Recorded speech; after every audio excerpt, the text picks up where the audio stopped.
Hi, everybody, and welcome to Cope with Hope.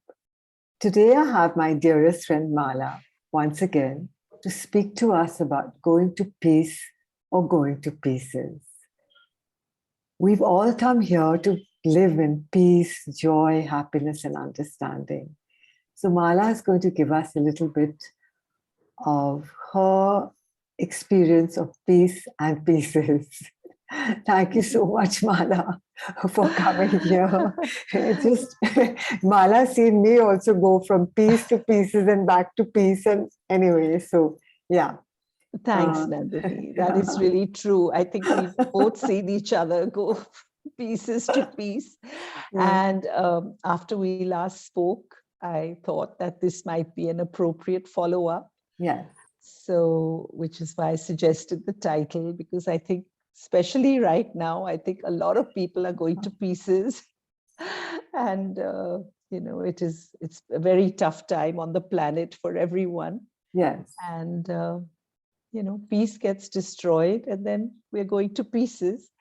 And I think somewhere we have to gather ourselves and find that peace again. Yes. So it's for me and for you, of course, we've experienced it many points in our lives. Yes. And peace is just the absence of war, the opposite Any of type peace of is war. Yeah. Anytime. Resistance, rejection, complaining, grumbling. Any kind of, anything that is anything that is disturbing or disturbs equilibrium. And that's why. And we are always at war, even if it's with ourselves or there's some, issues with people around us. Somewhere we have to find that, still point within us, that peace within us, because how can we continue to live otherwise? I fail to understand how we can live without that peace in our lives. And if we don't have peace, which is a bedrock of our existence, how can we possibly find anything else? So I think you said it very correctly last time. Satchit Anand. Anand is peace, and we have to find that place of Anand. And that peace is akin to contentment, perhaps, acceptance, perhaps. When you accept everything around you, you're automatically at peace. Yes. When you're just then not in friction anymore with anything in the world around you, with people around you. Absolutely. Absolutely, Mala. That is peace.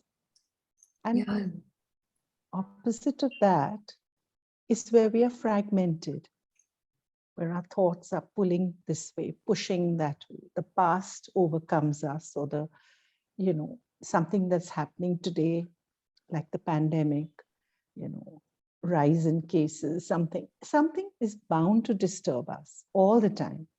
Yeah. It's bound to. So where do we find that ability to return to that peaceful element within me, that peaceful state within me? That's a constant practice. A constant. Constant. Because the other side of it is going to pieces. Yeah. And where would you rather be? I think for most of us, we're seeking that peace. Absolutely. So I've seen in these past 2 years that what's happening out there, be it an event, be it a person, be it communication, be it work, is secondary. The primary reason for existence is to connect with that inner self, that peaceful self, consciousness, conscious awareness, ananda. And it's wonderful to sit in formal meditation, which both of us also do, morning, evening, just morning, whatever. Have a formal practice. But let's take it even further. What's more wonderful is bringing the peace into the daily doing, to the daily doingness of our being lives, the human part of the human being. Right. Yeah. And that's why if you stop being a human doing so much and you just be a human being, and you operate from that place of Anand, from that place of peace within you, that reservoir of peace, if you keep building from that, and then you really are a true human being, and then whatever you do actually only flows from the being. Yeah. You know, so we don't like superimpose a being on a doing and do, but I think we just allow that to function from the inner to the outer in a peaceful manner, flow with that. So we're really, now we are being at peace, and then we are acting out of peace, speaking out of peace. Yeah. Yes. So I think that is always what we have to strive for. May not be such an easy task, but through the stillness, stilling the mind, and therefore the peace actually comes from stilling the thoughts. Yes. Everything is in the mind. You know, we create the disturbance in the mind. And what we have to do is return to serenity, tranquility at the mental level. And whether you do it with understanding, whether you do it with, like we said, accepting, you find that, okay, fine, I'm not so perturbed anymore by that which is around me at the mental level. Yes. The thoughts, and we don't pay attention to it. And most of the time we're fragmented. We're in little bits of pieces of distraction here, there. And can you imagine it's, and I think this is why in yoga also, the whole process was described as tada swarupe vastanam, when I look down into the calm water and I see myself for who I really am. Yeah. It's like diving deep within you and really finding that's my true nature. It's like a calm lake and I can see my own reflection. But if the mind is constantly agitated, you're not going to see that self-reflection. You're not going to, so the idea is to calm the disturbances of the mind. Yes. And then one is revealed, that peace within you. You see what you truly are, like you said, the human being that we are, the higher self that we are. The deep I, right down there. Right. And then you operate from that.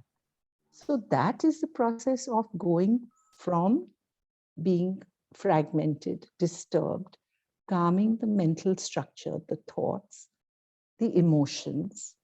The mind stuff is actually thoughts and emotions. Yeah.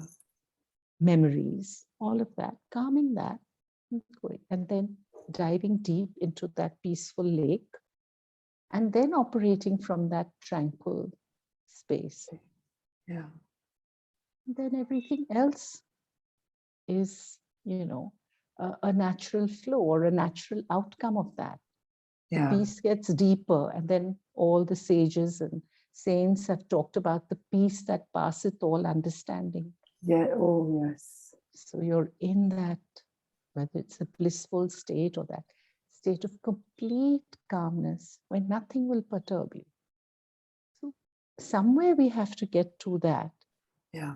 And remind ourselves, I think, in our daily life, in our daily routine, in our normal external existence, that, you know what, there is that place I can go to. There is that state I can achieve. And I find in everything we do, like it's just, like even if you're cleaning the room, you just pick up even your phone and say, okay, I'm so grateful for this phone, like being constantly appreciative. My rose cushions, picking up the cushions and saying thank you for these beautiful cushions, or looking at the sky.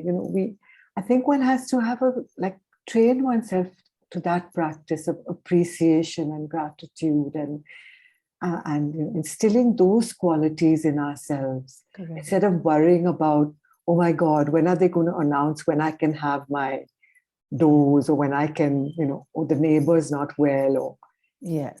We can fill our lives with that. With that. Yeah. Or we can fill our lives with just being grateful and appreciative. Yes. And then if a challenge comes, dealing with it at that time. Absolutely. Absolutely. Because this is a time, as you said, where everything is going to pieces. That's right. So that's the shift one has to make.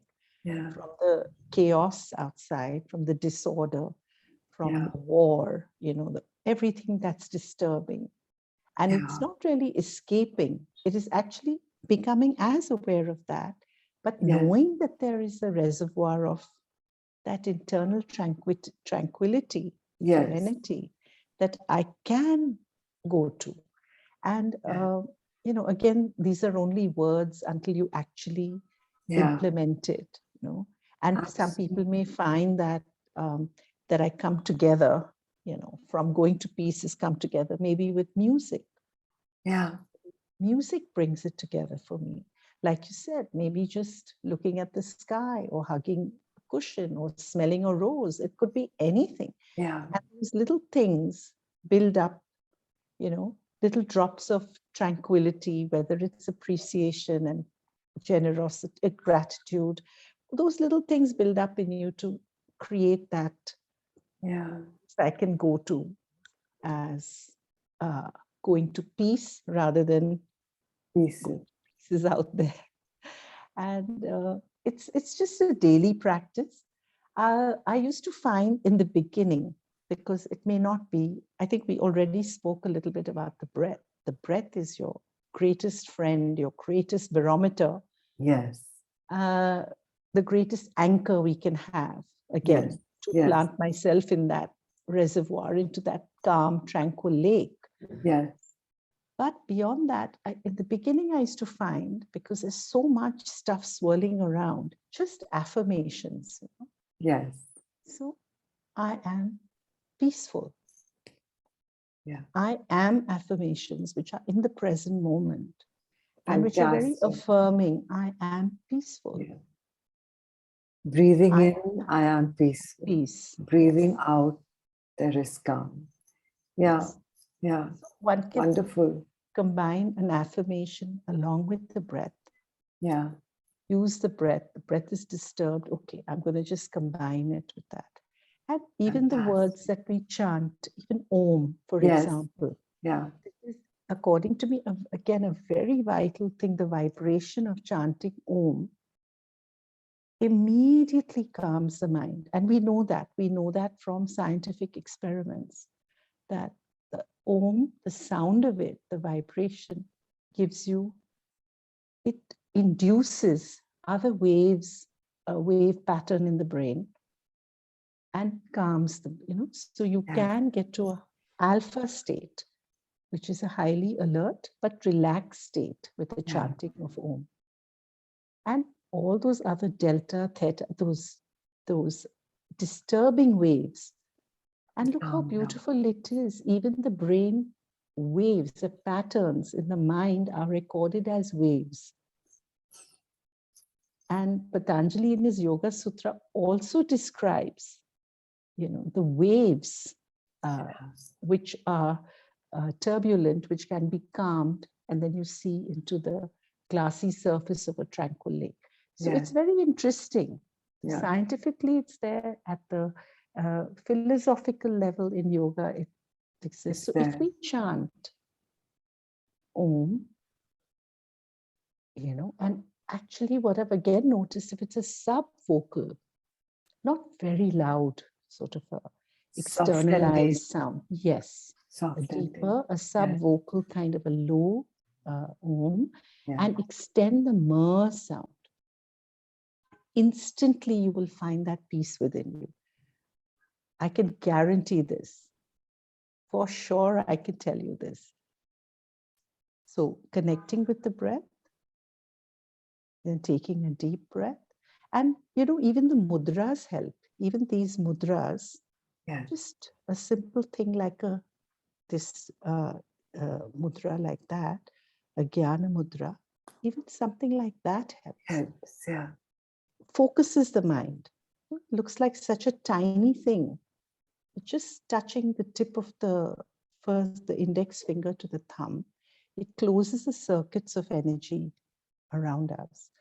And then you take a deep breath.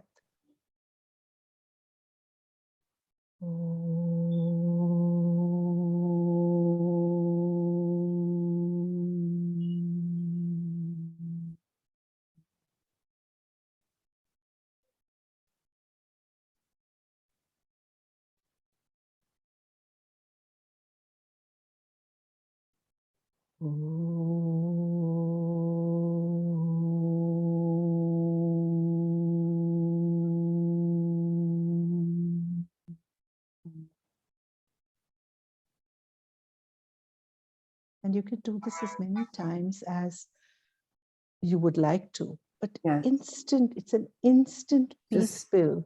Yeah. Oh, yes. And an instant peace pill. And then imagine, like we would normally chant this 3 times at the end of class. You can chant it as many times as you want. You could do 21 ohms, but look how we again end it with Om Shanti, Shanti, Shanti.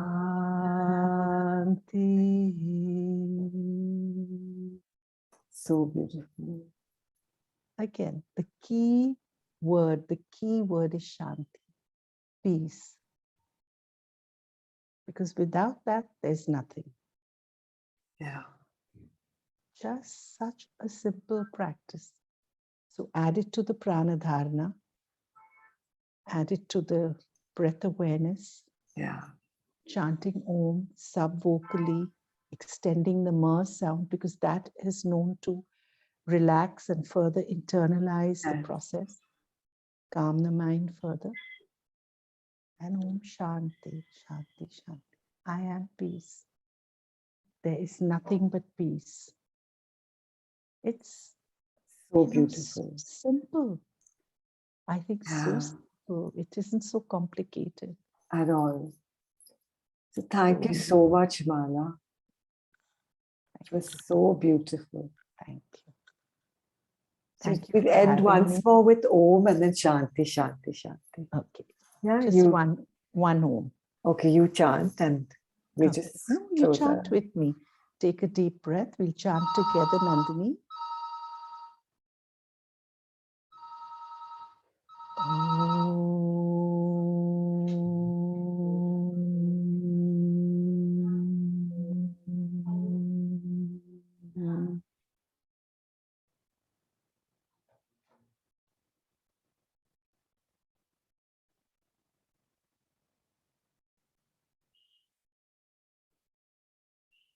Watch what's happening within you. It's calm. Is everything still? Are you at war or are you at peace?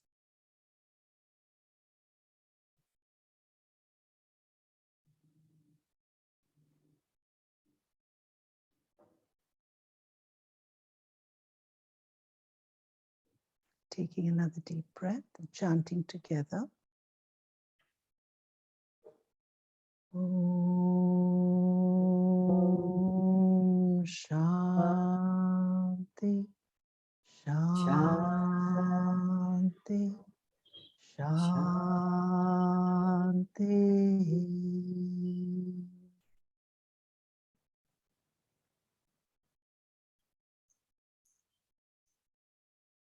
Thank you.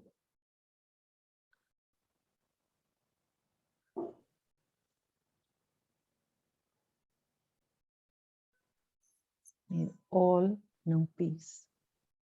May there be peace all around us. The peace from within. May there be peace all around us. Through these disturbing days,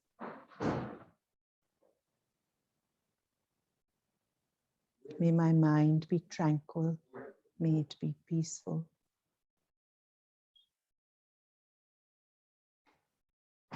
May all be blessed with this peace. Thank you so, so much.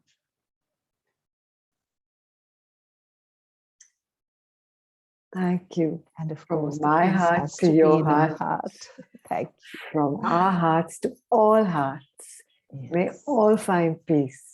May all keep going to peace. May all go home to peace. Yes. Our true home and our true nature. That's true. Thank you. Thanks again for having me. Of course. And see you soon.